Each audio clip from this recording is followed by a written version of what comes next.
नमस्कार। जय तंत्र मंत्र केंद्र में मैं आप सबका हार्दिक स्वागत एवं अभिनंदन करता हूँ।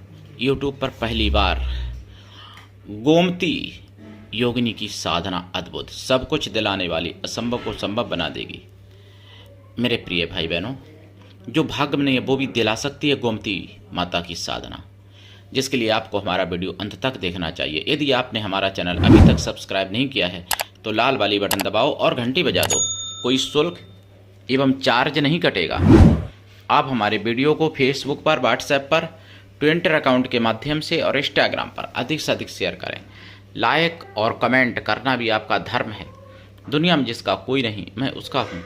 यदि आपको अपनों ने धोखा दिया है अथवा आपको परायों ने धोखा दिया है तो आप एक बार मुझे अवश्य आजमाएं। हमारा मोबाइल नंबर है 9305 63 71 73। हमसे बात करने का टाइम भारतीय टाइम के अनुसार दिन में दोपहर 12 बजे से 2 बजे के बीच का है। यदि आप सच्चा पवित्र निस्वार्थ दिव्य प्रेम पाना चाहते हैं अथवा सच्चा पवित्र निस्वार्थ दिव्य प्रेम देना चाहते हैं तो आपका स्थान मेरे लिए मेरे प्राणों से भी करोड़ों गुना ऊपर है। मैं राष्ट्रीय अध्यक्ष कृष्णा दल एवं महामंडलेश्वर आप सबसे निवेदन करता हूं, यदि आप मानवतावादी हैं अथवा आप सनातनी हैं तो मुझसे जरूर जुड़ें। यदि आप में योग्यता हुई तो मैं आपको पदाधिकारी भी बनाऊंगा अपने संगठन कृष्णा दल में। ये कृष्णा दल हमारा आपका सबका एक परिवार है। आप देश विदेश में, विश्व के किसी भी कोने में रहते हैं, किसी भी जाति धर्म से हैं, कोई दिक्कत नहीं। आप हमारे दिए हुए ज्ञान से भरपूर लाभ उठा सकते हैं। मेरे प्रिय भाई बहनों, गोमती आपने नदी सुनी होगी। गोमती महाविद्या की साधना में बहुत पहले डाल चुका हूँ, जो महाभारत में वर्णन है जिसका, गोमती महाविद्या की साधना। लेकिन आज मैं गोमती योगिनी की साधना आपको बताने जा रहा हूँ, जो अभी तक तो किसी ने शायद नहीं बताई होगी आपको। और ये बहुत ही पवित्र सौम्य साधना है, बहुत ही सात्विकी साधना है और प्रसन्न भी जल्दी होती हैं और कार्य भी सभी प्रकार के कार्य आपके कर सकती हैं गोमती साधना से। मतलब गोमती योगिनी माता, गोमती नाम की योगिनी होती हैं जिनका वर्णन आपने बहुत कम सुना होगा या सुना ही नहीं होगा अभी तक, जिनकी मैं साधना आज बताने जा रहा हूं, जो मुगलिया शासन में नष्ट हो गई थी दुर्भाग्यवश, जो आज मैं आपको बताने जा रहा हूं मेरे प्रिय भाई बहनों। लेकिन उससे पहले मैं कुछ ज़रूरी बातें आपको बताना चाहता हूं, बहुत ज़रूरी बातें। जैसे मैंने सुना है सुदर्शन चैनल पर, और ये मैंने सुना है, आपको बता दूं, यानी 24 फरवरी और 2026, ये क्या सुना है जो मैं, सुनो, आप लोग जाति के नाम पे तो बहुत लड़ते हुए देखे गए हिंदू, लेकिन जहाँ पर मुसलमान अगर सामने आ जाता है तो फिर जाति के नाम वाले भी, जो जाति वाला भी कीड़ा एकदम कहीं छुप जाता है जाके। हिंदुओं के लिए ही, केवल हिंदुओं को मिटाने के लिए ही जाति में आपस में लड़ेंगे। कोई अगर मान लो कोई दलित के बारे में कोई कुछ झूठी अफवाह फैला दे, कोई जिहादी दलित के नाम पर गाली दे दे दलित को, जिहादी कोई ब्राह्मण बन के, ठाकुर बन के, तो फिर ठाकुर ब्राह्मणों की खैर नहीं रहती है। अगर कोई ठाकुर ब्राह्मणों को गाली दे दे दलित बन के, जिहादी कोई फर्जी आईडी से, तो फिर दलितों की वही हालत हो जाती है। लेकिन जहाँ पर दलितों को जान लेने वाला, या ठाकुरों की या ब्राह्मणों की कोई जान लेने वाला अगर कोई मुसलमान है, तो फिर मुसलमान के आगे ठाकुर, ब्राह्मण या दलित सब पीछे हट जाते हैं। बहुत कम ऐसे लोग हैं जो सामने आते हैं। मैं ऐसा क्यों कह रहा हूँ, मैं आपको बता रहा हूँ। मैंने सुदर्शन चैनल पर सुना है 24 फरवरी को बताया कि पश्चिम यूपी में, यानी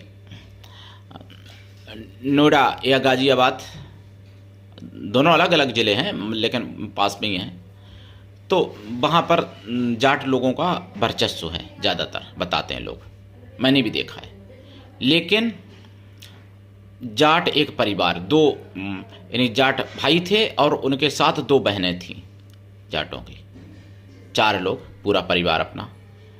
और जिनको जिहादी, चारों जिहादियों ने, मतलब 3 जिहादी और 1 जिहादन खातून, इन्होंने बहुत पीटा, इन्हीं अधमरा करके छोड़ दिया चारों को। और फिर भी कोई जाट समुदाय का व्यक्ति, ज़्यादा लोग आगे नहीं आए। मैंने तो सोचा था कि जाट वो हालत कर देंगे कि दोबारा कोई जिहादी ऐसी मन में सपने में भी नहीं सोच पाएगा, लेकिन उसके विपरीत हुआ, यानी उल्टा हुआ।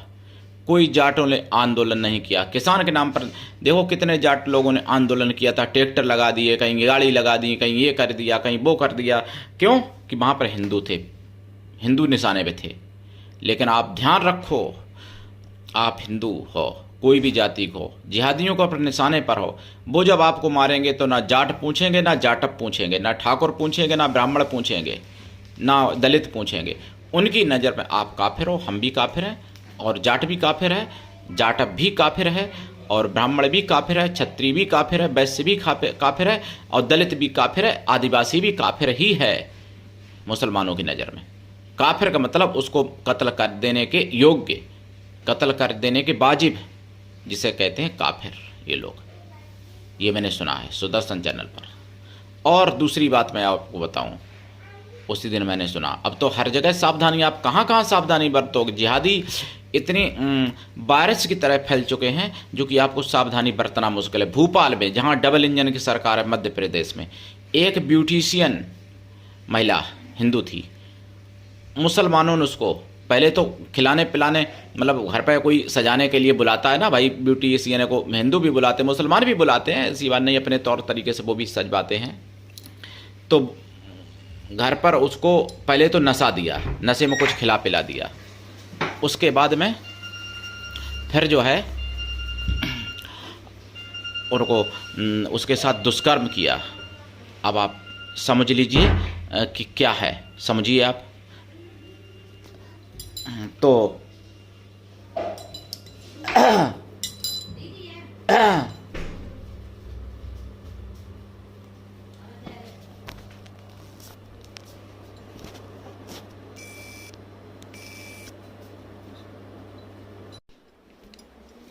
अब आप समझिए कि ब्यूटिशियन को, जिसको अपने घर में बुलाया, उसी के साथ दुष्कर्म किया, नशा दे के उसको। अब आप समझिए कितना, कहाँ कहाँ से आप बचेंगे। अब कितनी ज़्यादा जिहादी, जबकि जहाँ बुलाया घर में वहाँ औरतें भी होंगी मुसलमानों की, लेकिन औरतें भी हिंदुओं के साथ दुष्कर्म करवाती हैं मेरे भाई बहनों, इसलिए आपको समझना पड़ेगा।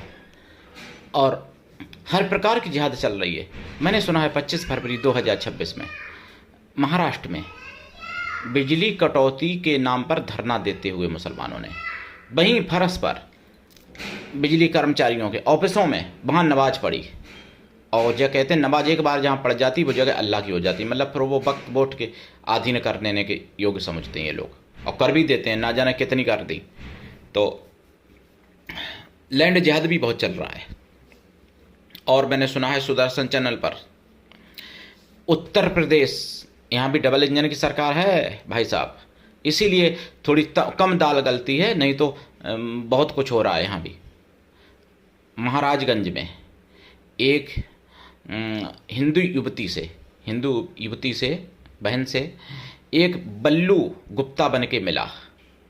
उसने शादी मतलब कि मंदिर में हिंदू रीति रिवाजों का मजाक भी उड़ाया। और बाद में जब पता चला कि वो 4 बच्चों को बाप वो आमिर है, मुसलमान है, आमिर के अब्बू और उसकी अम्मी ने भी, उसकी पत्नी ने भी, सबने मारने की धमकी दी जान से, और इस्लाम कबूल करने का दबाव बनाया उस पर। अगर आप हिंदू की बहन होती तो क्या करती? उस पति पे गुस्सा होती कि दूसरी से शादी कैसे कर ली, लेकिन वहाँ पर इस्लाम कबूल करने का दबाव बनाया उस महिला ने भी, आमिर की। समझ लो आप, 4 बच्चों को बाप बल्लू गुप्ता बन के मिला था। और जब उसको, और फिर बाद में पता चला उसने और भी कई हिंदू बहनों को फंसाया अपने चक्कर में, और उनसे भी शादी करने की कोशिश की, और किसी की भी शादी। अब आप समझो कहाँ तक आप किसको आप सही समझोगे। लेकिन आप का अब्दुल, आप कहोगे मेरा अब्दुल ऐसा नहीं है भैया, वहाँ सभी के सभी अब्दुल ऐसे ही हैं। इस बात को आप समझ लो तो बच सकते हो, नहीं तो फिर वरना वही होगा जो हो रहा है अन्य लोगों के साथ, मतलब बांग्लादेश में हिंदुओं के साथ, और मुर्शिदाबाद में, बंगाल में, केरला में हुआ, कश्मीर में हुआ, और भी इधर उधर हो रहा है थोड़ा थोड़ा करके हर जगह। तो इसलिए मेरे भाई बहनों जागो, मैं आपको जगाना चाहता हूँ। और मैं आपको गोमती माता की साधना बताऊं। साधना करने से पहले आपको शुद्ध शाकाहारी हो जाना चाहिए लाइफ टाइम के लिए, अगर आप मांसाहारी हैं तो, और शाकाहारी पहले से हैं तो सोने में सुहागा। साधना काल में ब्रह्मचर्य व्रत, एक टाइम भोजन, भूमि शयन परम आवश्यक है साधना काल में। और साधना रात्रिकालीन है, दिन में भी कर सकते हैं। अगर गोमती नदी के किनारे करते हैं तो बहुत अच्छी बात, नहीं तो किसी भी जलाशय के किनारे कर सकते हैं, नहीं तो अपने घर में भी कर सकते हैं ये साधना। वचन भी देती हैं माता, प्रकट होकर सब कुछ करती हैं, सब वरदान दे सकती हैं, जो आप मांगो वो दे सकती हैं। लेकिन इसके लिए लंबे समय तक थोड़ी साधना करनी पड़ती, क्योंकि आदिशक्ति का ही एक रूप है गोमती योगिनी माता। आदिशक्ति माता की एक प्रतिनिधि है गोमती माता, ऐसे समझ लो। जाप इनका 1.25 लाख करोगे तो कृपा तो प्राप्त हो जाएगी, कार्य सफल होने लगे। लेकिन वचन से प्राप्त करने के लिए, वरदान प्राप्त करने के लिए लंबे समय तक साधना करनी पड़ती, और दीक्षा लेके साधना करनी चाहिए। ऐसी साधनाएं बिना दीक्षा के कभी कोई साधना सफल नहीं होती। गुरु ऐसा हो शिष्य से कुछ भी ना ले, लेकिन शिष्य भी ऐसा हो गुरु को सब कुछ दे, गुरु पर पूर्ण विश्वास करे, गुरु के लिए समर्पित रहे। गुरु ऐसा हो जिससे अपना भला बुरा पाप पुण्य सब कुछ बता सको, ऐसा गुरु होना चाहिए, तभी कल्याण होता है। जाप आप करें, इसमें आसन आपका लाल रहेगा, माला रुद्राक्ष की रहेगी या लाल चंदन या लाल हकीक की रहेगी। और प्रसाद में खोया की मिठाई पंचमेवा रखें। प्रसाद साधना के बाद खुद खाएं, परिवार में बांटें। 1 लोटा जो जल रखेंगे साधना काल में, वो पीपल वृक्ष पर या अन्य किसी भी वृक्ष पर चढ़ा दें। छोटे पौधा में नहीं, बड़े वृक्ष की बात कर रहा हूं यहाँ पर। ऐसा नित्य करें। दिशा उत्तर या पूर्व आपकी रहेगी साधना की। और जाप का दशांश हवन भी करें, हवन का दशांश तर्पण करें। तर्पण का दशांश पवित्र ब्राह्मण पतिव्रता स्वासिनी स्त्रियों को भोजन करा दें, अथवा पवित्र ब्राह्मण कन्याओं को भोजन करा दें। कन्या या स्त्रियां ना मिले तो गौ माताओं को भोजन करा दें, जरूर कृपा हो जाएगी और सफल होगी ये साधना 100%। करिए साधना और सनातन धर्म की आवाज़ इसलिए जन जन तक पहुंचाइए। जागते रहिए, दूसरों को जगाइए, अपना चैनल समझ के इसको आगे बढ़ाइए। गोमती माता के मेरे पास कई एक मंत्र हैं प्रिय भाई बहनों, और गोमती साधना एक बार प्रत्येक व्यक्ति को अपने जीवन में करनी ही चाहिए। दीक्षा जो लेते हैं, मैं दीक्षा निःशुल्क देता हूँ, ये भी बता दूँ। मैं गुरु की गरिमा, गुरु की महिमा को समझता हूँ, और मैं पूरा गुरु वाला कर्तव्य निभाऊंगा जो हमसे दीक्षा लेते हैं लोगों के लिए। मेरे प्रिय भाई बहनों, आज के लिए इतना ही। धन्यवाद। जय श्री राम, हर हर महादेव, जय गोमती माता की, वंदे मातरम, जय सनातन।